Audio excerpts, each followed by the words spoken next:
community, I want to talk a bit about the contribution that sign language, sign linguistic research has made and is making, and why it's important to the deaf community. So what I want to talk about is really a sort of historical view on the importance of sign linguistics. And you'll see here I mentioned something called SLPs, Sign Language Peoples, and I take this term from the work of Paddy Ladd, who many of you may know, and in many ways he sort of inspired me in terms of writing this talk, and so I'm reflecting a lot of his views here.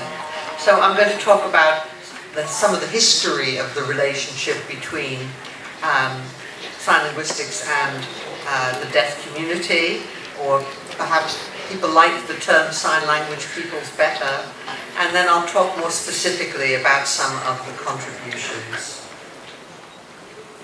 So sign linguistics emerged at a particular time in deaf history, which, as I've said, Paddy Ladd, I think, has talked about as the deaf resurgence, which began in the middle of the 1970s and was marked by really a kind of change in how deaf people saw themselves and how they wanted to have the world see them.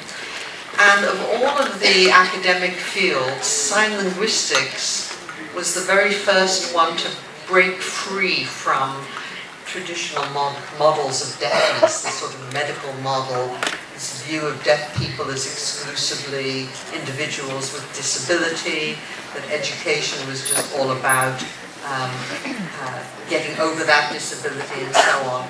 And once sign linguistics had started doing its work and confirming that sign languages are real languages, complete languages, complex languages, that really was the first step to validating the notion that deaf people are really fully human. And it's hard to think back to 40 years ago to the really very negative views about sign language. It was just a few crude gestures. It didn't have any expressive power.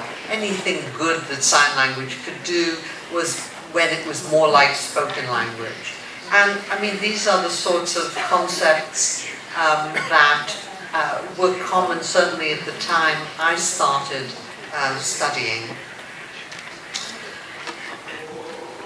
Another thing that sign linguistic research has confirmed is that deaf communities and sign languages have existed in many countries for hundreds of years. Once people began thinking about looking at language records, one could find records going back in many countries. For example, in Turkey, very early records. In Britain, records going back to the 1500s talking about sign language, descriptions of sign language in the 16th, 17th century. Remember, this is before there was any deaf education. So clearly what we're talking about is deaf people's own creation, their language. And recognizing that has led on to lots of related fields to sign linguistics. So notions like deafhood, studies of the neuroscience of language, the brain and language, and studies of art forms in sign language like poetry. And this research is not only good for the deaf community, it actually extends boundaries of our knowledge, and it enlarges our understanding of the full range of human nature and human achievement. Once this research really got going, it actually became possible not just to say that deaf people had rights like everyone else, that's really important, but also that deaf communities have something to contribute and offer to the world more generally. And in relation to sign language research, in particular, it's research that challenges mainstream ideas out there. For example, of what language is like, of what language is like in the brain, about how people process language, how people think using language, how people think using visual and spatial concepts and so on. And so that's built a link to other fields of research. Okay, so this was a European project, the one on the left, in which you can see how people work now. You can link video and analysis information together, and that really improves the quality of sign language research. And on the right is an image taken from showing some, not all, a sample of people who took part in a British Sign Language corpus project where we collected data from hundreds of signers in different regions of Britain.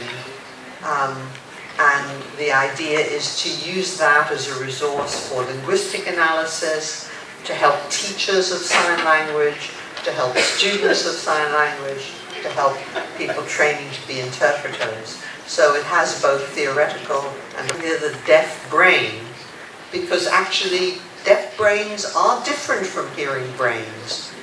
And the reason is that the brain is shaped through experience, throughout life.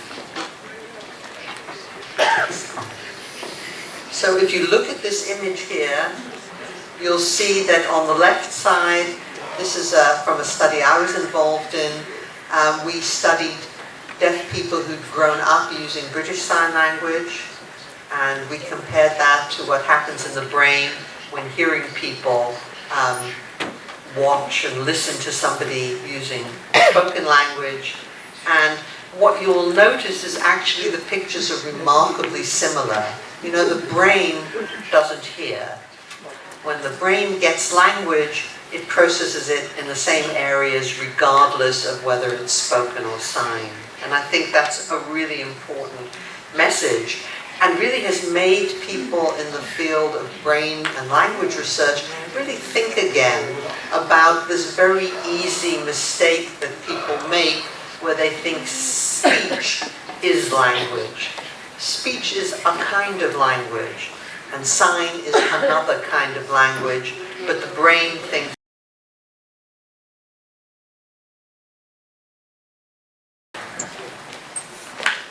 Hello, good afternoon, and thank you, Anna, and the rest of the organizing committee for inviting me to talk here. The last time I was in Moscow was in 1991.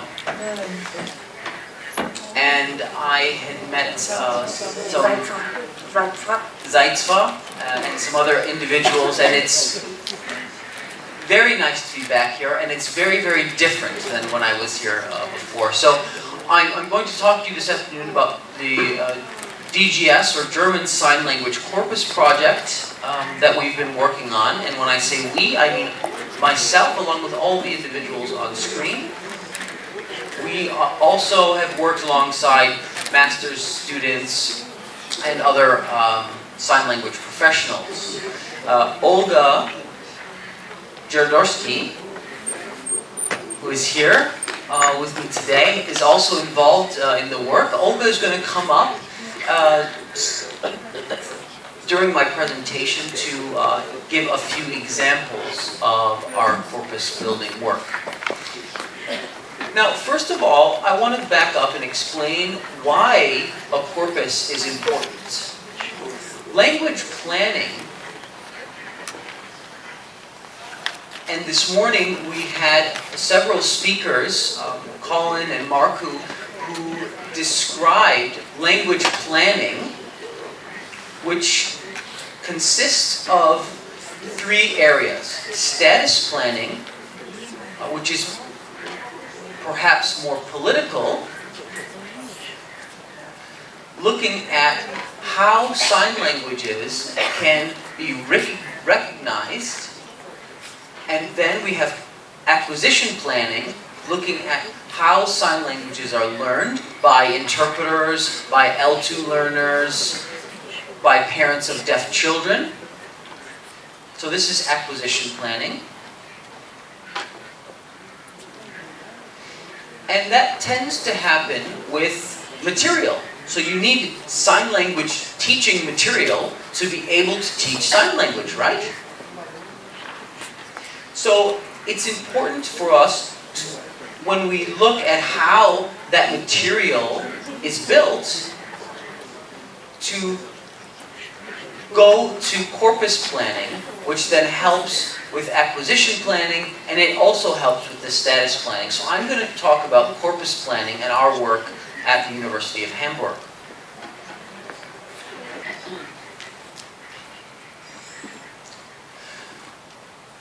The DGS Corpus project was not the first project to be established. There are several projects throughout the world that have working on sign language corpus. There's one in Australia, one in the UK, and one in the Netherlands, to name a few. And we basically proceed with the same goals. Ours is to create a reference corpus of German Sign Language.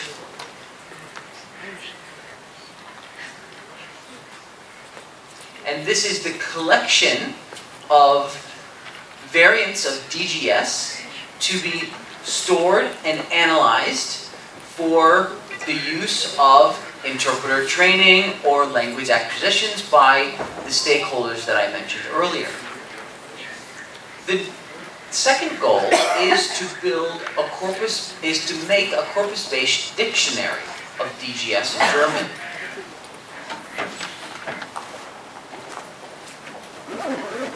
We have worked on dictionaries for quite some time, but the standardization of the signs presented in the dictionaries have not been proven to represent the actual communities of signers using these lexical items. Marku presented this morning, Colin presented this morning this statement on standardization of sign language and how we should fight against this and for recognition of national sign languages. So, as part of this recognition, our work in the Corpus Project at the University of Hamburg is looking not only at signers around the University of Hamburg, we are looking at signers throughout the different regions of Germany. We have recorded 330 deaf individuals with the help of our team in Hamburg, along with selected regional representatives from areas throughout Germany.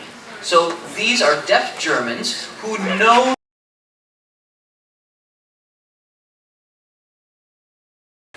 some people have called IS a situational pigeon, like Robert Adam, which is interesting. A pigeon is a contact language people use who do not share a language, but IS seems to be more flexible and fluid than known spoken language contact languages. It is situational in adapting to specific situations in which particular deaf people meet. So here's my personal working definition, the grey one, of what International Sign is. I see it as a set of visual gestural practices that deaf people adapt to the communication situation they find themselves in.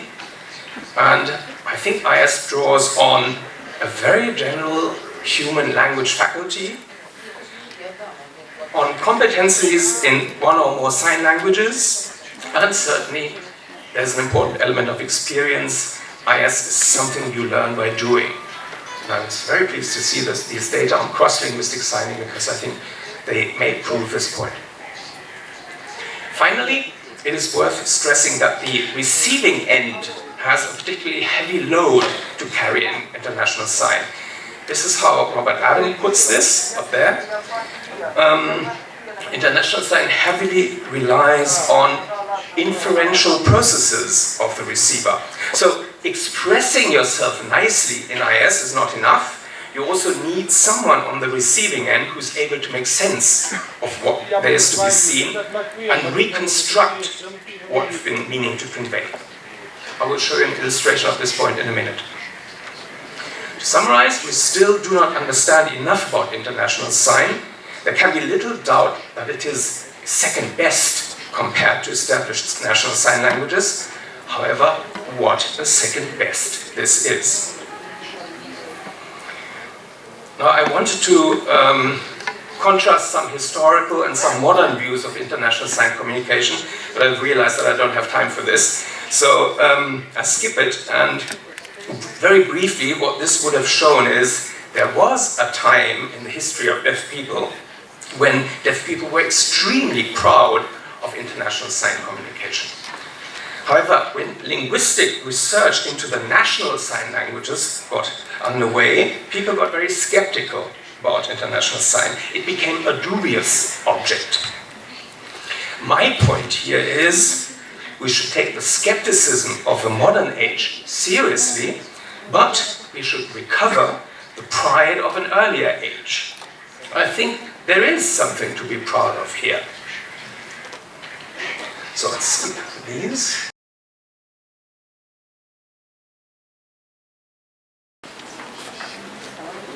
Hello, I am from Turkey. This is my sign name. My name is Hassan. I am presenting this paper on behalf of myself and a number of colleagues who you can see here on the slide.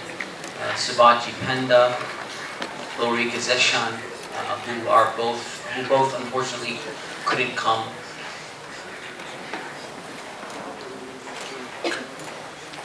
So I am presenting a concentrated version of our work. If you have more questions, please feel free to get in contact with any of us.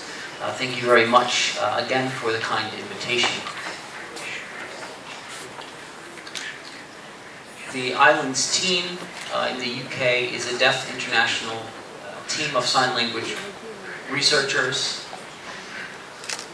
We represent different interests and represent different countries. We have UK, India, Germany, Japan, America, and Jordan, which is what we are referring to when we say cross-signing. So it means when you have two signers from two different countries meeting each other. So suppose I was from Jordan and I flew somewhere and met someone from the UK. The first time that we meet is when we use this ad hoc signed communication. So when we are cross-signing in our approach to communication. Now, when looking at cross-signing, we've looked at the first day, right? So the kind of introductory phase of when two people are meeting each other and how they negotiate that communication process. We then look at 1 week later. We again film the same pair, and then last 1 month later to see how their strategies may have developed.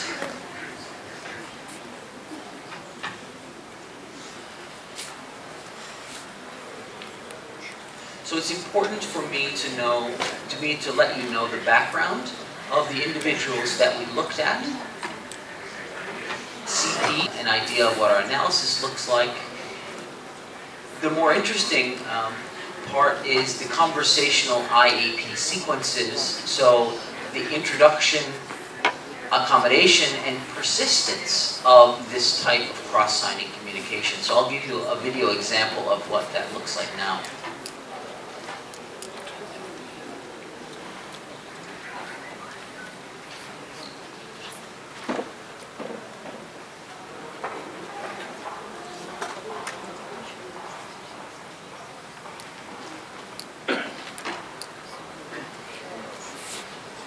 So hopefully you got an idea of how these two individuals were trying to negotiate their own, the communication that was happening. I'll show it to you again. So what they're saying is 4 months? No, 4 days? No, okay, no, 4 months. So in Turkish, this Turkish Sign Language, this is the sign for month, and you can catch the sign when he finally gets, okay, it's month. So here we go, 4 days? No, 4 months. 4 months. Now, we're in June. 1, 2, 3, 4. Oh, months. Okay, I got you, 4 months.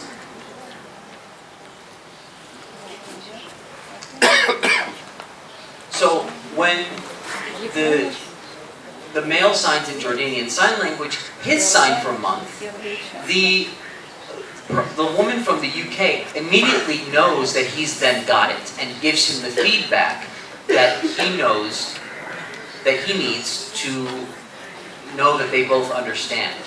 So this IAP sequence is then annotated so that we can show exactly what happens in that type of interaction. I hope I've been clear so far on.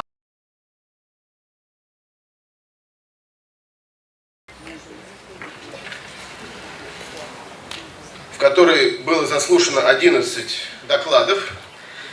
Но их можно по тематике сгруппировать в несколько основных категорий, хотя специально эти категории никак не собирались, но они стихийно образовались. Довольно интересные были серии докладов. В особенности я бы отметил серию докладов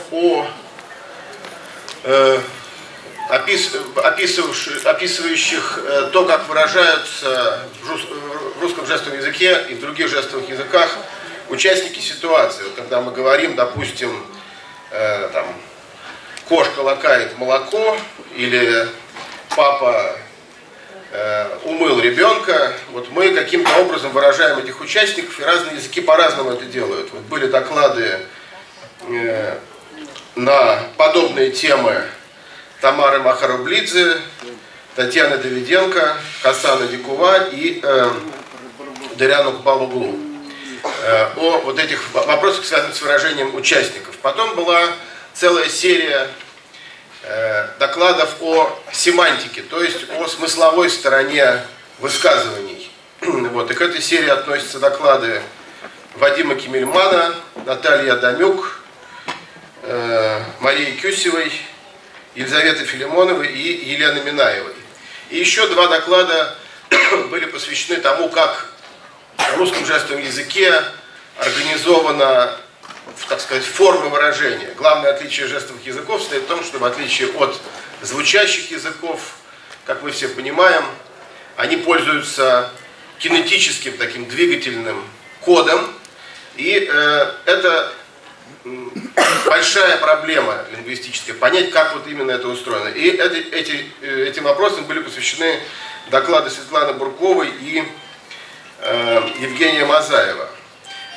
Ну и, наконец, я еще хотел бы сказать, что в этой секции были представлены доклады из большого количества стран и научных центров. Что касается стран, то были представлены доклады, ну, помимо России, также с Украины, из Грузии, из Турции и доклад Вадима Кемельмана, который представляет и Нидерланды, в том числе и Россию.